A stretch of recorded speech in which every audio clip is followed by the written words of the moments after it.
سلام دوستان.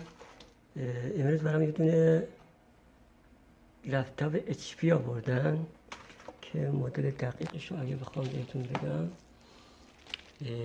پاویلون 206 هستش.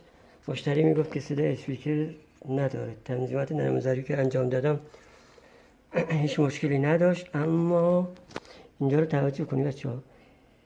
قبلا یه دیگه از همکارا باز کردیم، اینجا برای بلوتوزه و آوردن سوکت اسپیکر رو زدن به بلوتوز. اگه معلوم باشه